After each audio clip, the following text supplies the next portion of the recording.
दोस्तों, हम इंसान ये तो नहीं जानते कि ये दुनिया कितनी बड़ी है, लेकिन एक चीज़ जो हम जानते हैं वो ये है कि हमारी ज़मीन जैसा प्लेनेट जहाँ हवा हो, पानी हो और हरे बड़े मैदान भी हों, आज तक इंसान कहीं और तलाश नहीं कर सका। अब होना तो ये चाहिए था कि क्योंकि हमारी ज़मीन जैसा प्लेनेट और कहीं भी नहीं है, तो हम अपनी ज़मीन का बहुत ख्याल रखें। मतलब इसमें आलूदगी ना फैलाएं, दरख्त ना काटें और आपस में लड़ाई झगड़ा भी ना करें। लेकिन ज़मीन पर खींची गई लकीरें इंसान को आपस में लड़वाती हैं। I means borders. Border security के हवाले से दो मेन पॉलिसीज़ होती हैं, एक होती है डिफेंसिव और दूसरी ऑफेंसिव। डिफेंसिव पॉलिसी को अपनाने वाले ममालिक किसी दूसरे मुल्क पर हमला नहीं करते, बल्कि सिर्फ अपने बॉर्डर्स का दफा करते हैं। और ये पॉलिसी ज़्यादातर छोटे ममालिक यानी रकबे के लिहाज से छोटे ममालिक अपनाते हैं। लेकिन बड़े ममालिक की पॉलिसी ज़्यादातर ऑफेंसिव होती हैं। ऑफेंसिव पॉलिसी में ना सिर्फ अपने मुल्क की सरहदों की हिफाजत की जाती है, बल्कि मौका मिलने पर इर्द गिर्द के कंट्रीज़ पर हमला भी कर दिया जाता है और कब्ज़ा कर लिया जाता है।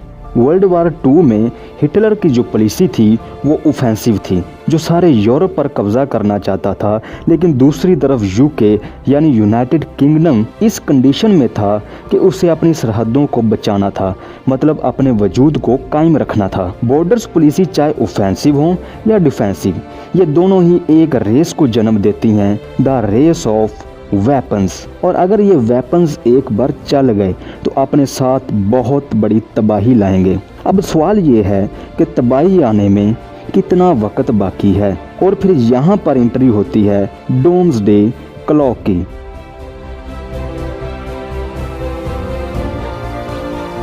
डोम्सडे क्लॉक वो क्लॉक नहीं है जो हम आम तौर पर टाइम देखने के लिए दीवार पर लगाते हैं, बल्कि ये एक सिंबल क्लॉक है। यह एक सिंबल है जो हमें बताता है कि हम ख़तरनाक वेपन्स की तबाही के कितने करीब हैं या तबाही आने में कितना वक्त बाकी है।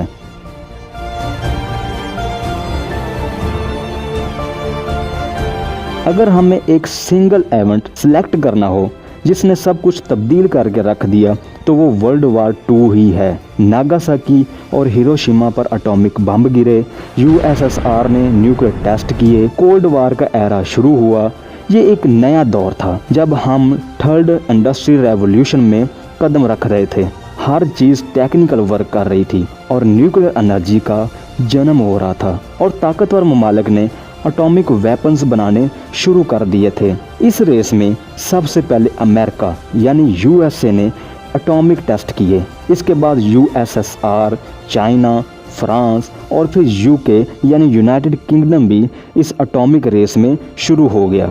अब ये सब कुछ देखकर साइंटिस्ट को एक फिक्र अंदर ही अंदर खाई जा रही थी, और वो ये कि इतने खतरनाक हथियारों में से एक भी चल गया तो ये ज़मीन ख़त्म हो जाएगी। न्यूक्लियर वेपन्स की अगर बात करें तो 70 से 80% एटॉमिक बम सिर्फ दो ममालिक अमेरिका और रूस के पास हैं। ये दोनों ममालिक एक दूसरे के जानी दुश्मन भी हैं। साइंटिस्ट ने इस खतरे को देखते हुए एक क्लॉक डिज़ाइन किया जिसे हम आज डोम्सडे क्लॉक के नाम से जानते हैं, जो कि 1947 से एक्टिव है।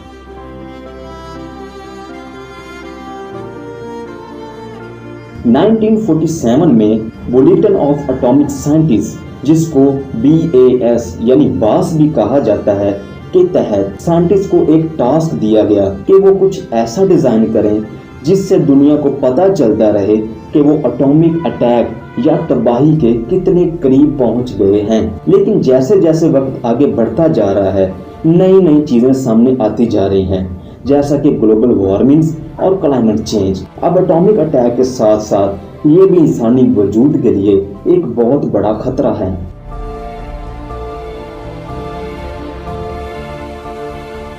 डोम्सडे क्लॉक को देखें तो इसकी छोटी सुई हमेशा 12 पर रहती है और बड़ी सुई वेरिएबल होती है। कॉन्सेप्ट ये है कि जब ममालिक एटॉमिक वेपन्स को बढ़ाना शुरू कर देते हैं यानी इंक्रीज करना शुरू कर देते हैं, या क्लाइमेट चेंज की वजह से बहुत बड़ी तबाही का खतरा पैदा हो जाता है, तो बड़ी सुई को 12 के करीब कर दिया जाता है। और जब हर तरफ अमन होता है तो बड़ी सुई को 12 से दूर कर दिया जाता है। लेकिन सवाल है कि डूम्सडे क्लॉक को रीसेट यानी एडजस्ट कौन करता है? बुलेटिन ऑफ एटॉमिक साइंटिस्ट यानी बास, जिसका जिक्र हम पहले भी कर चुके हैं।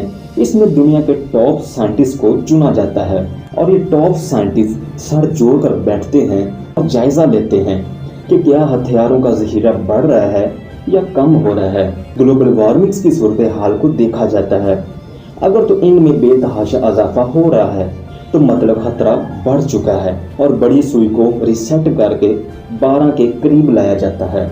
अब ये बड़ी सुई 12 के कितने करीब जाएगी, इसका निसार खतरे की शिद्दत पर होता है।